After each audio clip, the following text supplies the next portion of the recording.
नमस्कार। Some facts about Manusmriti. Manusmriti 200 साल पहले लिखी गई थी जीरो के, और जीरो के 200 साल बाद तक उसको कंप्लीट किया गया, यानी if I am not mistaken 400 साल। मानी बात है, 400 साल किसी एक आदमी ने नहीं लिखी थी। 400 साल तक कोई जीवित रहता नहीं था। अगर रहता तो आप मुझे बताएं, मुझे उससे दोस्ती करनी है। तो मानी बात है कि ये बहुत सारे लोगों ने कंपाइल की है। तो Manusmriti, the code of Manu, केवल मनु की नहीं है। मनु यानी पहला इंसान, पहला आदमी। और ऐसी मान्यता तब भी नहीं थी, अब भी नहीं है, कि किसी एक मनु ने ये लिखी है।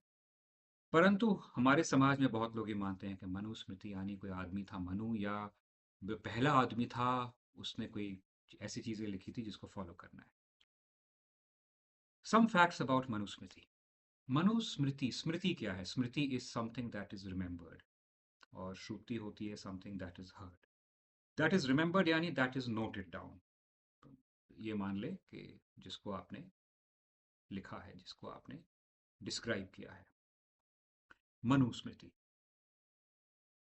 मनुस्मृति को फॉलो नहीं किया जाता था ज्यादा।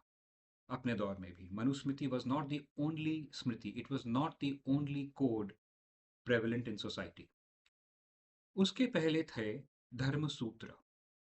धर्मसूत्र, ये जो धर्मसूत्र थे, कई धर्मसूत्र थे, and they dealt with jurisprudence and morality and ethics. इसका मतलब है कि कानून, आपके मॉरल वैल्यूज, और आपकी एथिक्स, आपके एथिकल वैल्यूज। एथिक्स यानी बुरा नहीं करो, चोरी नहीं करो, मारो नहीं, नहीं तो पनिशमेंट होगी। मोरालिटी यानी बुरा सोचो नहीं, एनीथिंग दैट इज मेटाफिजिकल। भगवान की पूजा करो, ब्राह्मण को मानो, मूर्ति पूजा करो। तो धर्मसूत्र पहले आए, फिर मनुस्मृति आई। मनुस्मृति के बाद भी और स्मृतिज आई। तो मनुस्मृति केवल अकेली ऐसी स्मृति नहीं थी, ऐसा कोड नहीं था जिसको लोग फॉलो करते थे। थोड़े बहुत लोग फॉलो करते थे, ज्यादा नहीं। उसके बाद भी स्मृतिज आई हैं, और वो बहुत मानी गई हैं, और उनको ज्यादा फॉलो किया जाता था।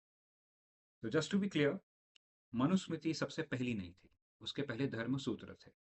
मनुस्मृति के बाद और भी स्मृतिज थी, और वो ज्यादा फॉलो की जाती थी।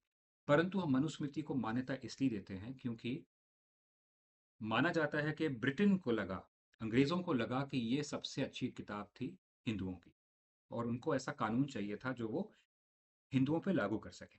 इसलिए उन्होंने मोस्टली बाय एरर मनुस्मृति को चुना। और जब तक ये बात सिद्ध हुई कि मनुस्मृति को इतना फॉलो नहीं किया जाता था, तब तक काफी देर हो गई थी, क्योंकि तब तक मनुस्मृति ने अपनी जगह लोगों के मन में बना ली थी। मजे की बात है कि बाबा साहेब अम्बेडकर, जिन्होंने शायद मनुस्मृति जलाई थी, आई डोंट नो, एक किताब भी जलाई थी, और वेल, इसके बारे में भला बुरा तो कहा ही था, वो भी नहीं मानते थे कि मनुस्मृति को फॉलो किया जाता था। अगर आप उनकी किताबें पढ़े, वो सिंबॉलिकली इसके खिलाफ थे। इसका मतलब क्या है? इसका मतलब है कि उन्हें पता था कि टेक्स्ट को लोग फॉलो नहीं करते थे, लेकिन उनको ये भी पता था कि बाकी लोगों को नहीं पता कि लोग, पुराने लोग टेक्स्ट को फॉलो नहीं करते थे। तो उन्होंने अपनी पूरी आइडियोलॉजी मनुस्मृति पे बना ली थी। समझ गए बात? यानी मैंने पढ़ा है कि मनुस्मृति फॉलो की जाती थी, तो मैं अज्यूम करता हूं क्योंकि मेरे पूर्वज करते थे, मुझे भी करना चाहिए क्योंकि मैं हिंदू हूं, तो मैं कर रहा हूं। फिर पता चलता है कि मनुस्मृति फॉलो नहीं की जाती थी इतनी ज्यादा, लेकिन तब तक देरी हो गई, क्योंकि मैंने अपनी पूरी जो दिमाग है, दिल है, उसकी आइडियोलॉजी से भर लिया अपना पूरा शरीर। ठीक है? तो ये रियलिटी है मनुस्मृति की, some simple facts about Manusmriti. अब मैं, मेरा काम है यहाँ पर लॉजिकल एक्सप्लेनेशन देना, मैं नाम वाम देके कंफ्यूज नहीं करूंगा। तो हम सबसे पहले बताते हैं कि इनकी वैलिडिटी क्या है। इनकी वैलिडिटी कुछ नहीं। इसका सबूत क्या है मेरे पास? इसका सबूत ये है कि जो मनुस्मृति के बाद स्मृतिज आई थी, वो भी मनुस्मृति को फॉलो नहीं करती थी। इनफैक्ट वो मनुस्मृति के अगेंस्ट जाती थी। इसका मैं आपको एग्जाम्पल दूंगा। इनफैक्ट मनुस्मृति के पहले जो धर्म सूत्र थे जो लिखे गए थे 600 साल, जीरो के 600 साल पहले से लेके जीरो के 200 साल पहले तक। सो ठीक है, तो 600 से 200 धर्म सूत्र, फिर 200 से जीरो, और जीरो से 200 आगे वाला 200 वो था मनुस्मृति। 200 के बाद आया था ये याज्ञ, प्रोनाउंसिएशन क्या है इसकी मैं याद नहीं, लेकिन मैं पढ़ लूंगा बाद में। हाँ, याज्ञवल्क्य या Yajnavalkya, depends on how you read. तो ये आई थी थर्ड से फिफ्थ तक। ठीक है, तो मनुस्मृति के बाद आई थी। ठीक है, तो ऐसा नहीं था कि ये एक दूसरे को रिस्पेक्ट करके फॉलो कर रहे थे, ये सिर्फ रिस्पेक्ट कर रहे थे, फॉलो नहीं कर रहे थे। ठीक है, इनके अपने अपने याज्ञवल्क्य, थैंक यू, याज्ञवल्क्य। तो इनके अपने अपने सिस्टम थे, अपने अपने कानून थे, और इनमें से कई तो बिल्कुल अगेंस्ट थे मनुस्मृति के। ये हम हैं जो मनुस्मृति को बिल्कुल सर चढ़ा के बैठे हैं। ये मेरा मानना है, और मेरे पास आज के जो सबूत हैं मैं प्रस्तुत करूंगा। लेकिन सच्ची बात है, ये सब इंटरनेट पे अवेलेबल है। इंटरनेट होने के बावजूद हम पढ़ते नहीं, सच्ची बात है ये, मैं कुछ गलत नहीं कह रहा हूँ। हम अज्यूम करते हैं, हम रील्स देखते हैं, हम फेसबुक कंटेंट देखते हैं और चीज़ें सच मान लेते हैं, और उसके बेसिस पे हम सोसाइटी में नफरत फैलाते हैं, खून करते हैं, खराबा करते हैं, बुरा मान जाते हैं। तुमने मनुस्मृति के खिलाफ कैसे बोल दिया? अरे भाई, मनुस्मृति के खिलाफ देश के बड़े बड़े विद्वान आज से 10वीं 11वीं शताब्दी में कह रहे थे। कुछ चीज़ें मनुस्मृति की उनको अच्छी लगी, कुछ उनको बिल्कुल अच्छी नहीं लगी, लेकिन मनुस्मृति को फॉलो किया जाता था, और गरीबों के कान में रोज तेल डाला जाता था अगर उन्होंने कोई मंत्र सुन लिया। आप मुझे प्रमाण दें, मुझे फिलहाल प्रमाण मिला नहीं इसका। रही बात क्राइम की, क्राइम तो हर जनरेशन में होता है, आज भी क्राइम होता है। स्वीडन में भी होता है, नॉर्वे में भी होता है, डेनमार्क में भी होता है, हैप्पी देशों में भी होता है। तो हम क्राइम क्राइम को किसी क्राइम के इंसिडेंट्स को लेके पूरी किताब को, पूरी फिलॉसफी को बुरा नहीं कह सकते हैं। ओके, तो हम सबसे पहले मैं आपको आता हूँ। मैंने यहाँ पर टैब खोला है। तो मैंने बताया था कि मनुस्मृति के पहले धर्म सूत्र थे, उसमें से चार पांच थे मेरे ख्याल से। एक था गौतम धर्म सूत्र। ठीक है, इनके अब अलग अलग नाम थे, based on who popularised it through study, teaching and transference of knowledge. ठीक है, तो जिसने पढ़ाई की, स्टडी की, नॉलेज ट्रांसफर की, जो बेसिकली ऑथर था, उसके नाम पे रखे गए थे। गौतम धर्म सूत्र कहता है, for example,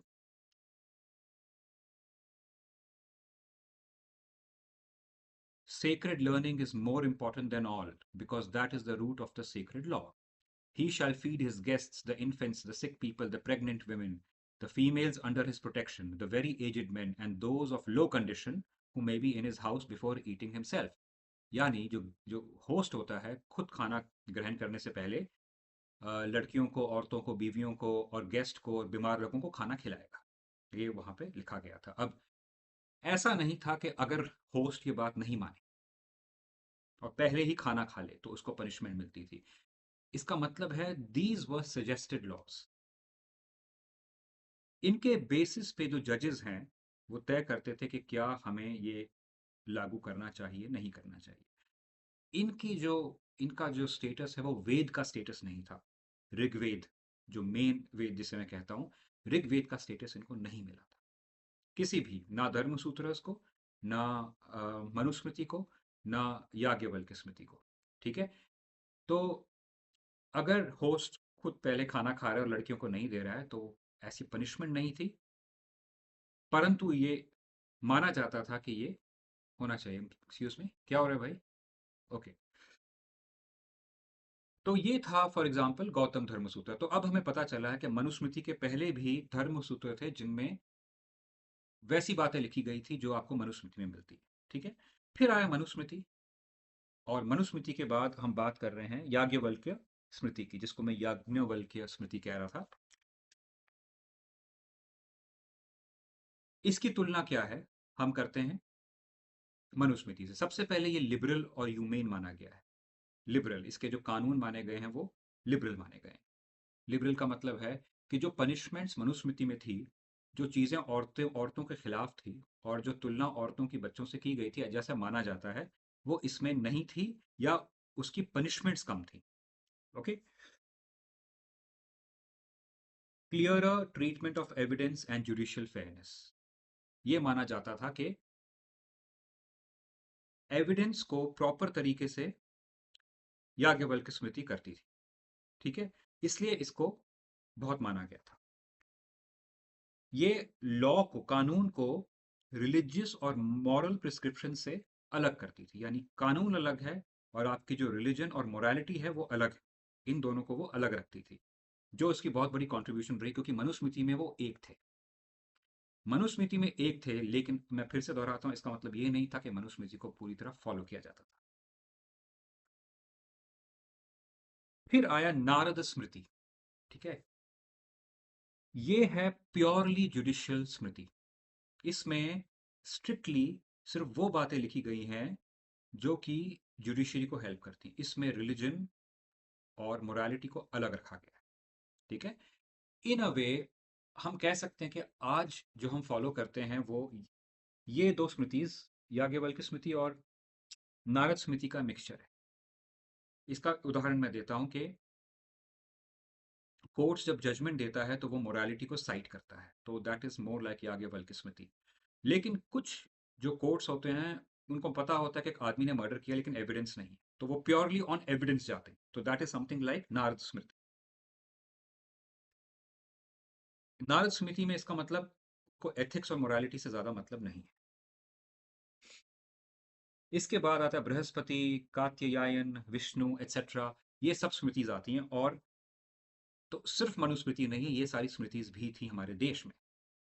the fact is हमें ये पता नहीं, ये पब्लिक डिस्कोर्स में नहीं है ये बात। इंटरनेट में इसकी इंफॉर्मेशन होने के बावजूद हमें नहीं पता था, ये रियलिटी है। कुछ लोग अभी जाएंगे बोलेंगे हाँ हाँ हमें तो पता था, लेकिन रियलिटी है उनको नहीं पता। क्यों? क्योंकि जब मुझे नहीं पता था तो मैंने रेफर किया, ये मान के कि मुझे नहीं पता है। मुझे नहीं पता कितने इन्फ्लुएंसर्स ऐसा करते हैं। कात्यायन स्मृति के मैं आपको कुछ पढ़ने जाता हूँ जो विमेन प्रॉपर्टी राइट्स के बारे में कहती है। इसके बारे में हमारे कुछ मेंबर्स ने पहले भी बात की है, और मैंने उनसे कहा भी है कि ऐसा नहीं है कि पास्ट में औरतों का हमेशा बुरा हाल किया जाता था, और आप सिर्फ रिटन वर्ड्स में नहीं जाओ। मैं पढ़ रहा हूँ English translation. Independence in property, always women have independence in saudayika, that is gifts from affectionate relatives. Saudayika, I don't know how you pronounce it, तो मैं सिर्फ पढ़ रहा हूँ। हाँ, लिखा है यहाँ पे saudayike. What is saudayike? Whatever is given to a woman out of love by her mother-in-law or father-in-law, or what is given as a token of reverence, is called सौदायिका।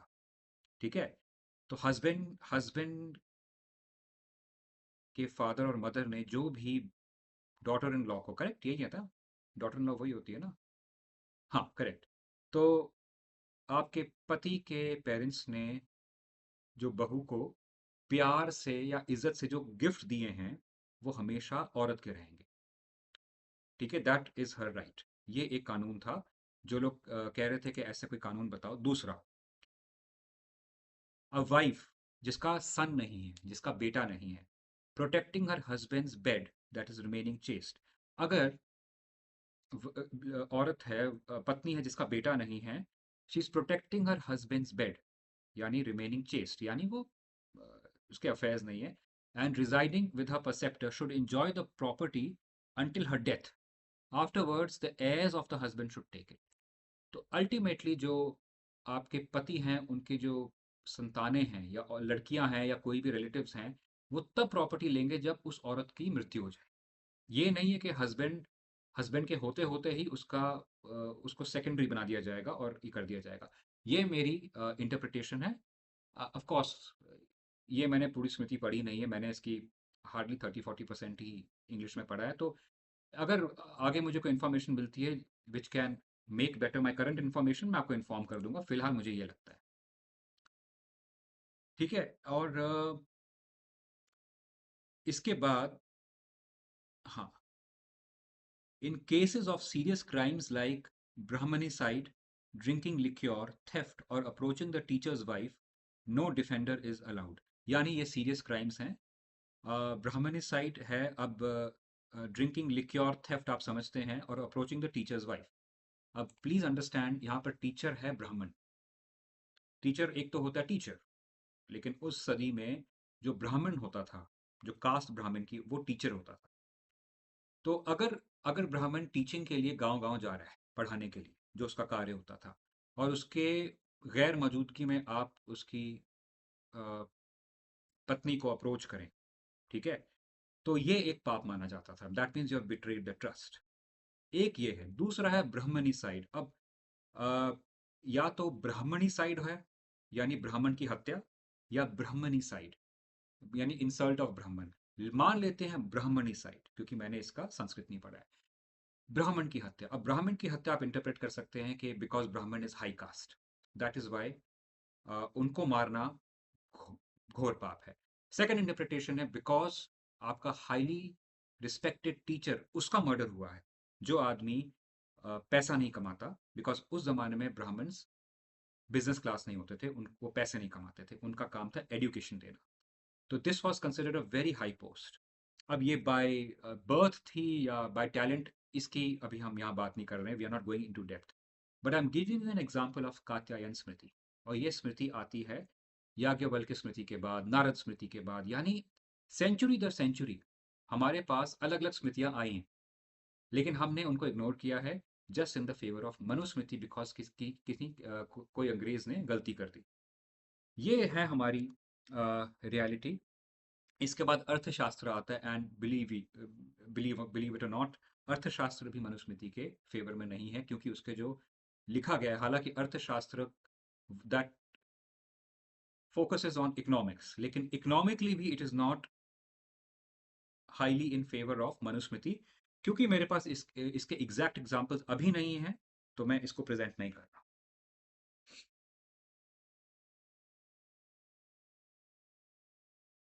I think इसके बाद मैं आपको बताऊंगा कि मनुस्मृति और ये सारी स्मृति पे कमेंट्रीज लिखी गई थी। कमेंट्रीज क्या होती हैं? इंटरप्रिटेशन। जैसे कि इस्लाम में कुरान के बाद हदीस है, हदीस के बाद आपकी हनीफी है, एंड एक और है, मैं भूल गया अभी नाम। कमेंट्रीज होती हैं, ठीक है। वो इस्लामिक टेक्स्ट लेते हैं और उस पर कमेंट्री लिखते हैं। उसी तरह हिंदुइज्म में भी कमेंट्रीज हैं जिनको बहुत मान्यता दी गई है, ठीक है। For example Mitakshara, again forgive my pronunciation, जो लिखा था विघ्नेश्वर 11वीं सदी में, that means 1000 and something, correct. 1100 होता है 11th सेंचुरी, तो 1000 से 1100 तक लिखा गया था ये। सो क्या लिखा था इन्होंने? ये पॉपुलर थी नॉर्थ इंडिया, डेक्कन और वेस्टर्न एंड साउथ इंडिया, वो तो सारा हो गया।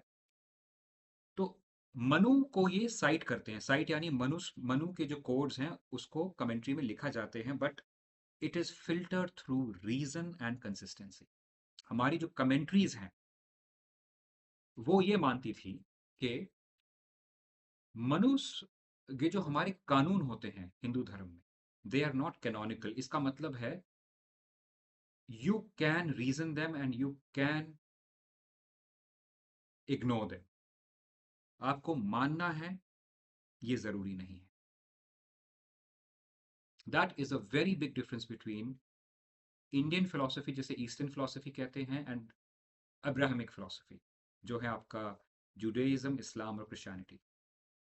वहाँ जो स्कूल्स बने गए थे, जो कमेंट्रीज लिखी गई थी, दे उनको माना जाता है, दर्जा दर्जा दिया जाता है लॉ का, कानून का। हमारे यहाँ पे वो सिस्टम नहीं है। हमारे यहाँ कमेंट्रीज बहुत ज़्यादा हैं, और you are allowed to have different commentaries for different countries उस जमाने की, आज के ज़माने में डिफरेंट स्टेट्स। तो जिस तरह हमारे यहाँ जैसे नॉर्थ में ज़्यादातर मितक सर था, आई अगेन बंगाल ईस्टर्न में था दया भाग या दया भाग, I don't understand the pronunciation. ये था 12वीं सदी में। और ये it says reason overrides literal textual inheritance rules।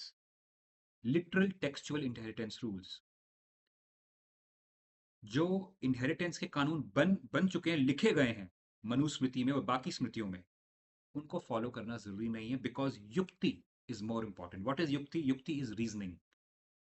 युक्ति is more important than following what is written in any of the smritis. ये था। एंड सेकेंड उनका था कि मॉरल और ritual prescription should not control property law. Morality और rituals जो हैं आपके, ठीक है, जो लोग रिचुअल्स क्या होते हैं, जैसे माना जाता था सती एक रिचुअल है, लेकिन असली रिचुअल होते हैं जो आप एवरीडे लाइफ में देव के लिए करते हैं, ब्राह्मण के लिए करते हैं। They should not control property law. आप उनके नाम पे प्रॉपर्टी लॉ नहीं बदल सकते। ठीक है, किसी संत ने लिखा था कि लड़कियों को 5 रुपए भी नहीं देने, लड़कों को देने। अगर लिखा भी है तो इसका मतलब ये नहीं आपको मानना है, इसका मतलब है आपने फिर भी युक्ति यूज करनी है। That means they gave importance to human reasoning more than presumed divine reasoning. इनकी लीगल पोजीशन है, नो, जो इनहेरिटेंस है वो बर्थ राइट पे नहीं है आपकी। Ownership passes only after the father's death, greater individual property rights, and improved women's inheritance claims compared to Mitakshara. Mitakshara से ज्यादा इनका मानना था कि हमारी जो वुमेन की इनहेरिटेंस क्लेम्स है हमें ज्यादा है। मिताक्षरा, ठीक है, मिताक्षरा, थैंक यू भाई। मैं अंग्रेजी में पढ़ता हूँ तो हमारे यहाँ पे मिताक्षर जो होता है, मैं अंग्रेजी का हूँ। तो ये उनका था कानून। तो मैं यहीं रोकूंगा, ये मान के कि मैंने बड़ी क्लियरली एक्सप्लेन कर दिया है आपको एग्जैक्टली exactly हमारे जो कानून थे वो फॉलो, उनकी जो कड़ी है वो कैसे बनी। ठीक है, Veda is different. You have dharma sutra, you have Manusmriti, then you have the other various smritis. उनके बाद स्मृतिज पे लिखी गई थी, ईरानी नहीं, स्मृतिज पे लिखी गई थी कमेंट्रीज। कमेंट्रीज, अलग अलग कमेंट्रीज हैं, अलग अलग देश के एरियाज में प्रोमिनेंट हुई। Okay okay? वो सब ये कहती हैं, सब मानती हैं कि reasoning and present day condition is more important than anything which is presumed to be ordained through divinity। यानी anything that you think is divine, divinity से ज़्यादा है आपकी युक्ति। बिकॉज अगर आप जानना चाहते हैं क्यों, because divinity is also product of युक्ति। आपके पास युक्ति है तभी आप डिविनिटी भी समझ सकते हो। So they gave importance to the human brain, the human mind. And just on the last note, अगर ये कमेंट्रीज नहीं भी होती फिर भी मनुस्मृति के ज़माने में सब लोग मनुस्मृति के दीवाने थे और फॉलो कर रहे थे, ये सच नहीं है। Okay, so I hope with this we have great clarity. I had a very good time presenting this. uh, I hope you had a good time listening to it. Have a good weekend and have a good life ahead. Thank you, and I am going